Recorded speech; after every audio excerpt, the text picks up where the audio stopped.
The Emerald Isle was once a verdant grove stretching from sea to sea.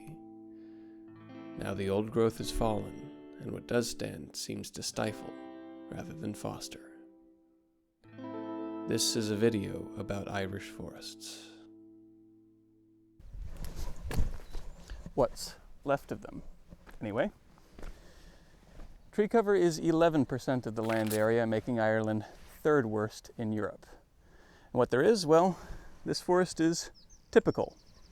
Man-made and comprised of Sitka spruce, a non-native tree. You won't find many birds building nests in them or bugs in their bark.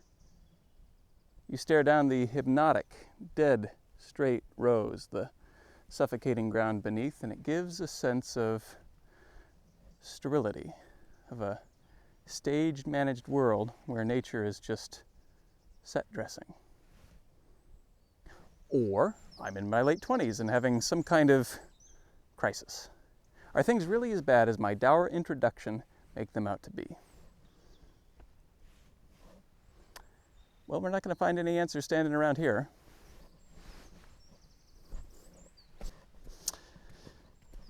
Say, how did things get this way anyhow? Should have guessed.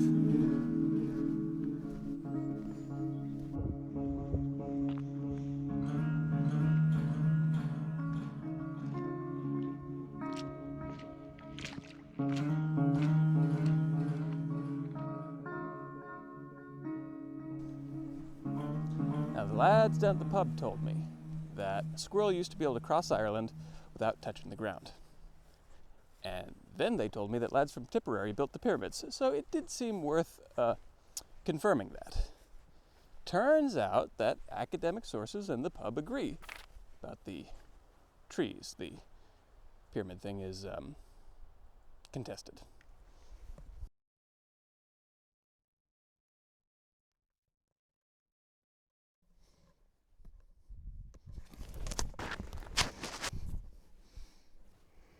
Ireland was about 80% forested until the end of the Mesolithic.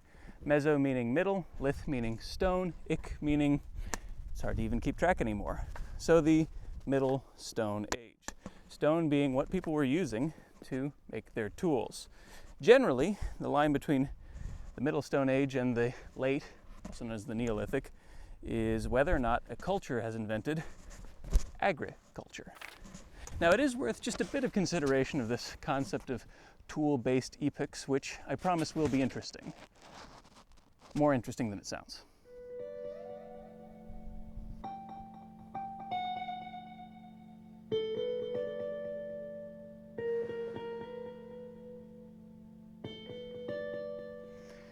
If you're like me, you spent a lot of time when you were 16 playing Civilization 5 for the PC. If you're not like me, I hope you enjoyed all the spoils that teenhood has to offer, but I lacked a car or ambition. Now, Civilization and games like it have what's called a tech tree. This is a linear path along which you advance your Civ's technology. It's both informed by and reinforces our society's view of technological progress, that it is inevitable, that what came before inevitably leads to the next thing. So because you had a Bronze Age, you will have an Iron Age, and then eventually you will have printing presses, space shuttles, giant death robots. Real life is more complicated, which is probably why 16-year-old me avoided it in favor of the sweet simplicity of the computer. There are still civilizations out there, like on Sentinel Island or in the Amazon, which still use stone to make their tools. So we could say that they are in their Stone Age. Now, this is the point in the video where the 62-year-old tenured professor doing his reaction video for his 63 subscribers would pause and take me to task on why anthropologists and historians don't say that any modern civilization is stone-aged. So I'm going to beat him to it. It's pretty cool, isn't it? Let's take that in.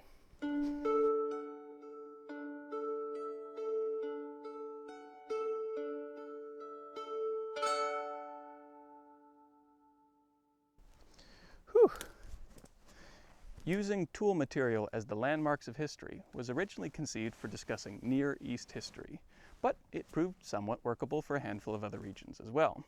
Europe, the Far East, some parts of the Indian subcontinent, because all of these areas traded with each other and influenced each other's technology and culture. Any areas isolated from those places had a completely different arc of history. So it would be pretty useless to discuss the Stone Age for any places that only ever used stones. It'd be like having a book with only one chapter. So it's uncharitable to say that any culture is stuck in the Stone Age, as if their society has experienced no worthwhile progress just because they never stoked their fires hot enough to combine tin and copper into bronze. Every society changes and grows over time, just in different ways. So we avoid saying that anybody is stuck in the Stone Age due in part to that negative connotation. But I would say it's worth interrogating that negative connotation.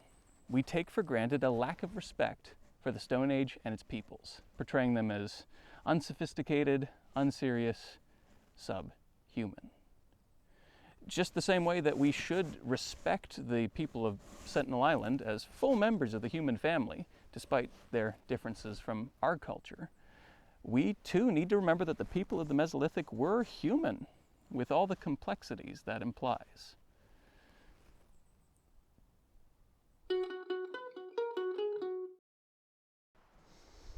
Looking at what a culture is making at a particular time is probably the easiest way to track its progress and changes. It's what's called material culture, but it's just a pixel of the full picture. It's harder to keep track of, say, the development of a society's oral poetry, how they treat those with mental illness, what they think a soul is. These all define a culture at a particular time, but they don't preserve in the dirt.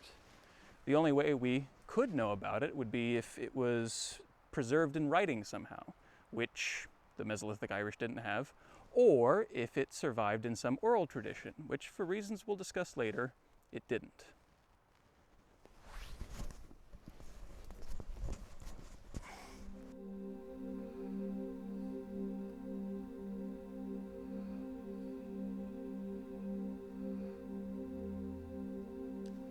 In 2018, I saw Ad Astra in a nearly empty theater, and I didn't like it very much. It's mostly just Brad Pitt wandering around the solar system, monologuing to himself. Can you imagine watching something which is basically just one long monologue? Now, unlike the other 5 people in the cinema that day, I actually do remember something about it, which is this scene where Brad Pitt has yet another internal monologue, and in this one, he says something about how mankind are world eaters. I'm not sure why, but that always stuck with me. And I think it's because of that implication that it's inevitable that we always destroy. Granted, modern civilization is living up to that moniker, but is that inevitable? Is it inherently human to destroy our environment? The Mesolithic people of Ireland call that into question.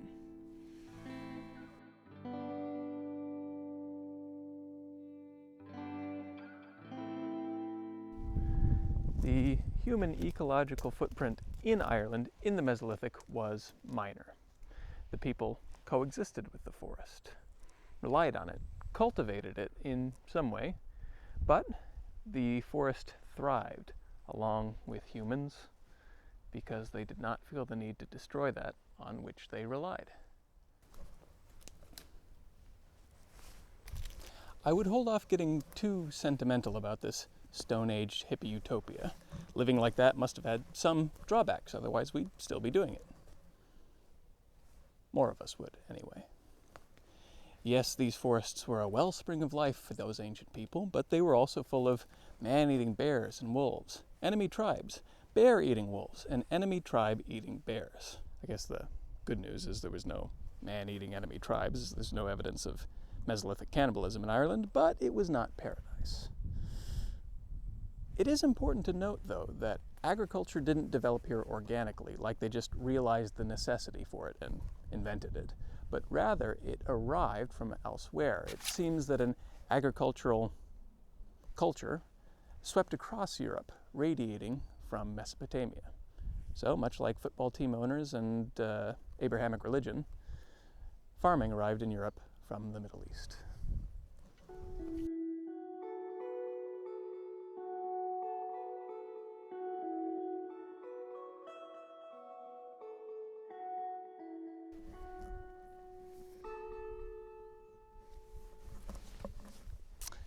This is the case with many essential elements of Irish culture. The pipes originate in the Middle East. The sheep come from the Middle East. Kebab shops, believe it or not, Middle East. Even the Irish language originates elsewhere. See, all Celtic cultures descend from a tribe that formed around a copper mine in Switzerland. They reached Ireland in about 500 BCE, thousands of years after these Neolithic farmers. That said, they'll occasionally dig up a body in the bog that predates that Celtic arrival, and he'll have a genetic relative living a mile up the road, which underscores a really essential fact of history. Culture is not genetics. See, the Celtic invasion of Ireland was more like new management taking over than a large-scale migration and replacement.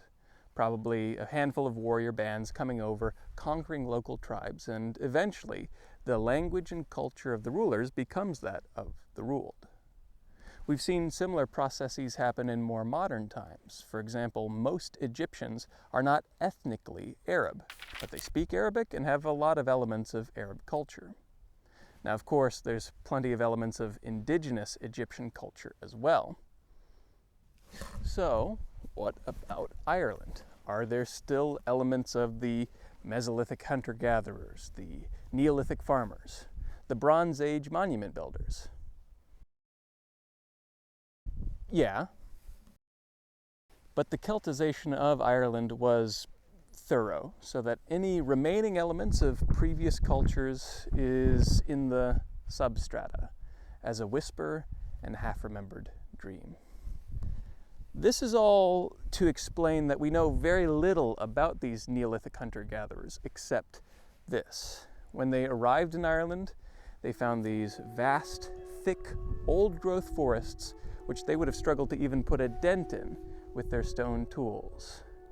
And so their eyes were drawn up to the Highland Hills. The Highlands of Ireland were not so thickly forested like me. So farming started up there where the land could be more easily cleared. What they didn't realize was the reason trees grew thinner up there. This soil doesn't hold nutrients very well. It's called marginal land. In fact, the only thing holding any health in the soil at all was trees. Without them, the successive generations found their yields waning and their soil acidizing, leading to these blanket bogs we all know and, know today.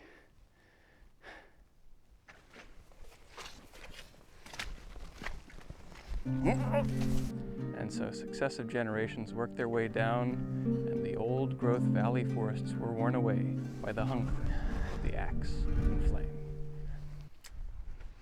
So we can really call this not just a period of social change, but a colonization. The Neolithic peoples came and brought new ideas, technology, language, culture, and gradually they became the dominant one on this island. Was this a violent process? Well, on the one hand, we almost have to assume that. We don't really have any other precedent. On the other hand, just because it's all we know doesn't mean that's all there is. It's possible this was a more conciliatory transition, as hunter-gatherers just saw some advantage in farming and copied or joined in. On the third hand, we barely have a leg to stand on.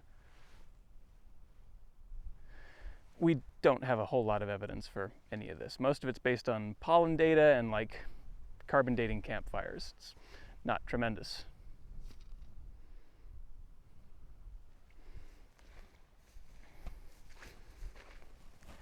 But what we do know for sure is that from the end of the Mesolithic on, Irish forests were in retreat. This continued through the Bronze Age, into the Iron Age with the coming of the Celts, and then the Vikings came in and built big cities, and the trend continued. And there was something else. Feels like there's something important, something that we're missing.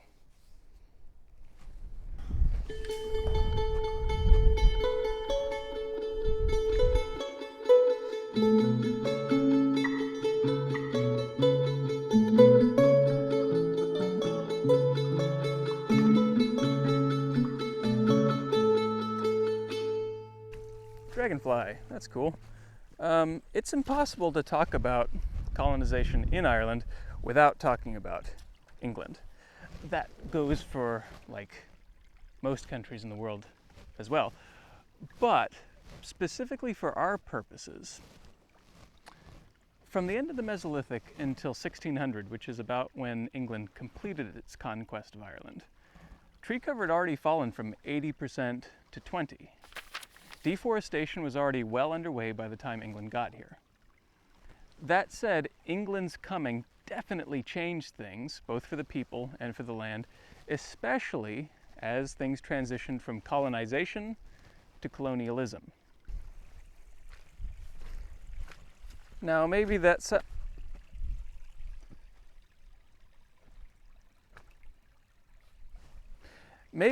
like a distinction without a difference, and it can be, but sometimes historians can use these terms to mean different things. If you didn't know that, who cares? I hate it when dweebs go around and go, well, actually, these things mean different things. Yeah, in your context, maybe they do, but that's actually quite ignorant to try and correct somebody for not using the words in the way that people do in your discipline. The same word can even have different meanings between disciplines, so there's no point in being pedantic about it. Anyway, if you didn't know that, who cares? But now you do. And the reason why is relevant to us, because colonization is a process which has happened since the beginning of time. It's just when a people go from one place to another and establish themselves there. Colonialism can be used to describe the particular beliefs and circumstances which led European powers to try and conquer the entire world in the 19th century. I've really got to figure out how to get out of here.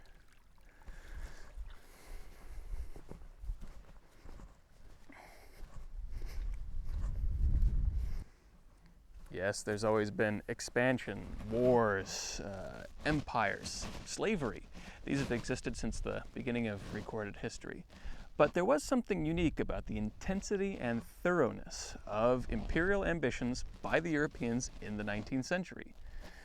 Competition, profit were probably the main motives, and then you can chuck in your usual unpleasantness like racism. It's always the isms, nothing but trouble. So where does Ireland fit into all this? Well, for that, we'll have to change the location again.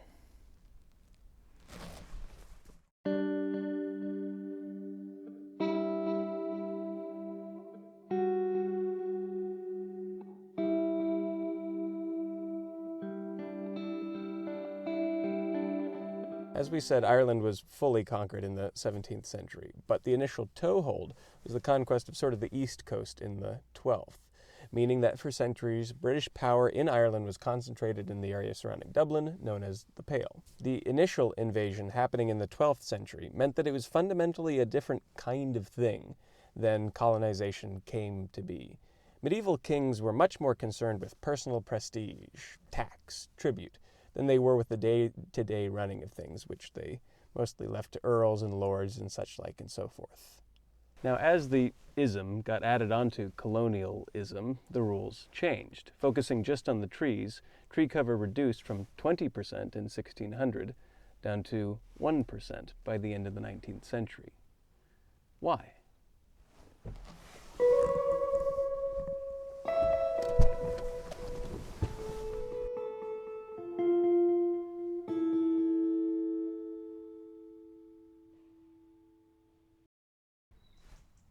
One of the major ideas of colonialism was that colonies were not just sources of resources or tax or manpower, but that they could be profitable enterprises, the marriage of imperialism and capitalism. Ireland got a front row seat to these developments. There's a spider there. The imperial administration chased various trends. So in the 1600s, it was barrel making, which was very profitable but not very sustainable, because you can make thousands of barrels in the time it takes the oaks to grow to maturity that you're making them from. 1700s, it was shipbuilding, which is kind of the same story. By the 1800s, Ireland had become a bread basket, well, I say bread basket, potato basket for the empire, until the famine hit. Now, meanwhile, Ireland's population had increased from about 1 million in around 1600 to over 8 million by the time of the famine, before cutting down to about half that by the end of the century, due to famine, disease, poverty, and emigration. Oddly, the century with the greatest depopulation also saw the greatest deforestation, because the ruling classes just shifted focus from growing crops to grazing animals like sheep and cows. That required more forests to be cleared. Now, I don't know which of these factors had the greatest impact on deforestation, but by 1900, Ireland's forests had nothing left to give. Ireland gained independence in the 20th century, and spent much of that century among the very poorest nations in Europe. While there was some romantic notion of reforesting the land, the national budget was a pittance, so any afforestation was going to have to come from private landowners who, for the most part, lacked motivation to do so. But if we take a look at an afforestation chart, we'll see that it saw a dramatic uptick in the 1980s, peaking in the 1990s. What was going on in the 90s? Fresh Prince will be right back on NBC. It is odd, as someone who was technically there for the 90s, to experience the rise of 90s nostalgia. I mean, I've always had it, but that's because I was a toddler in the 90s, and life's pretty great when you're 3. Everyone has to be nice to you, and you don't yet have an internal monologue telling you what a waste of space you are. You don't have to make YouTube videos because you get all the attention you could want. But other people seem to remember there being this sense of optimism and clarity. The movies were better, music was better, video games weren't trying to use your hard drive to mine Bitcoin, Gorbachev was in a Pizza Hut commercial, things were good. Now, granted, a lot of this nostalgia is nostalgia for a more ignorant time. We weren't so keenly aware of the problems in the world. Yes, in the West, things felt like they were under control, but that's at least partially because we didn't have little doom screens telling us what horrible tragedies were happening every other day of the week. I mean, the 90s was awash in that Captain Planet-endorsed hopeful version of environmentalism, recycling, and other empty gestures. We've since learned that most recycling goes in the landfill anyway, but don't you miss when you thought recycling did something? That's 90s nostalgia. So, like most nostalgia, it's vibes. Was life really better in the 90s? Maybe for some people. But I do think one thing we're not misremembering is the feeling of optimism. This coupled with an economic high point in Ireland known as the Celtic Tiger, driven in part by joining the ascendant European Union. The changes brought by the EU permeated everyday life. Single market, freedom of movement, shared currency. These policies made living in Europe feel frictionless and futuristic. It also provided small economies like Ireland's with the kinds of money they could only dream of before. So you combine that 90s optimistic, conscientious capitalist environmentalism with loads of cash flying around, and you get the present brand of afforestation. The pure goal was to put trees in the ground because trees are good. It was a policy born out of the belief that there need be no conflict between the good of the planet and the good of the wallet.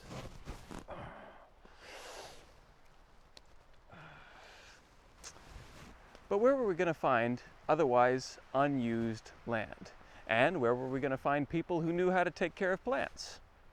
Well, wouldn't you know, the country is covered in marginal land and farmers.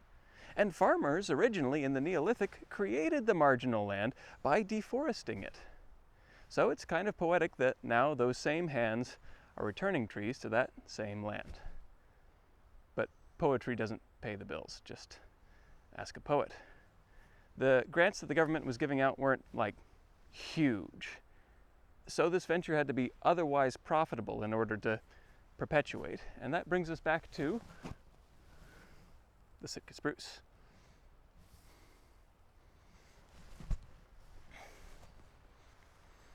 See, the Sitka is much more gregarious than most native trees, meaning they can be planted together so you can maximize how much money you make per plot of land. They also grow much faster. You can start felling a Sitka planting within 15 years, whereas it'll take an oak a generation to grow. This is a project with not a little bit of upfront investment, preparing the land, planting the trees, managing the forest. You'll want to see some return on that investment, preferably before you die. So it's understandable why the priority is on getting as much as you can out of these plantings. You can't expect individuals to shoulder the load of afforestation. This monoculture is not without its downsides. Planting so many trees so close together means that most of them will not grow the absolute healthiest they could, and we lose a few thousand in a stiff breeze. And then there's the fact that they are non-native. Now you might be saying, who cares? Most things come from somewhere else. Especially Ireland, hardly anything that we have is native here. We talked about how sheep aren't native, and neither are badgers or berries or hugs or kisses or smiles. And that's true. All these things come from outside, but that's not actually what native means in biology. So maybe we should talk about that. See, in biology, nativization is the process by which a species finds a niche in an ecosystem, finds a place. So when we say that something is non-native, what we're saying is that it doesn't have that warm and fuzzy feeling of ecological harmony. Sitka spruce only persists in Ireland because humans elect to keep them alive.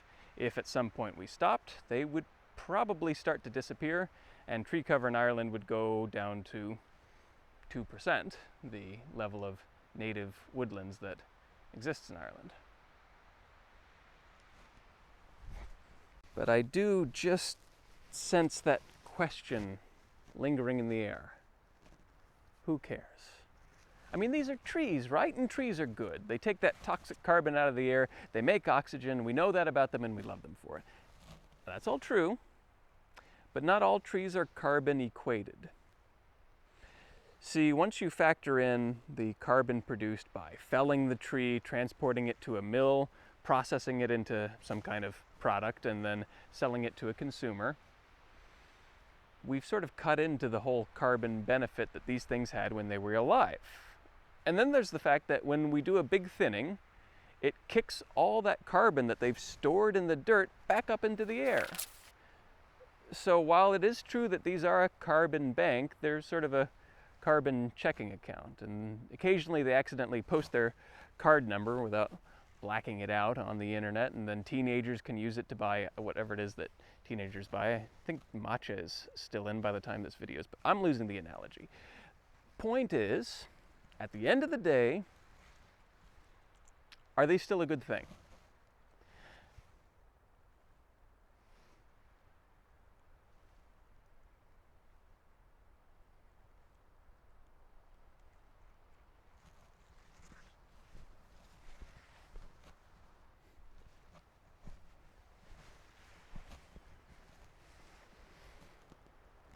I have rewritten the end of this video countless times because I don't have an answer to that last question. Even if I did come up with an answer, I'm so unqualified in any relevant area, so my answer would be, well, a waste of time. So I shrink my scope and I tell you what I do know. Every time I come back to this forest, I'm faced with a frightening beauty.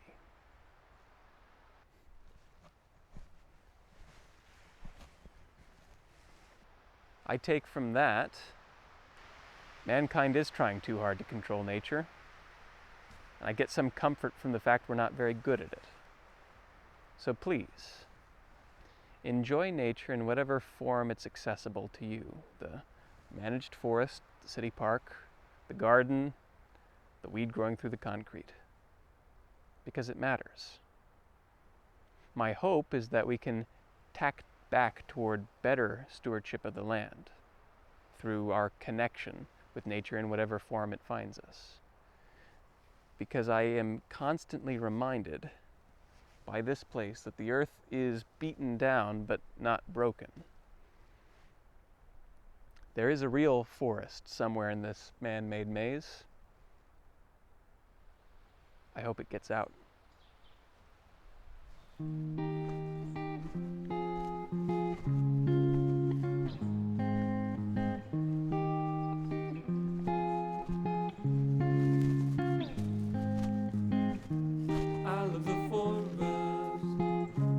Picture the scene, a beautiful chorus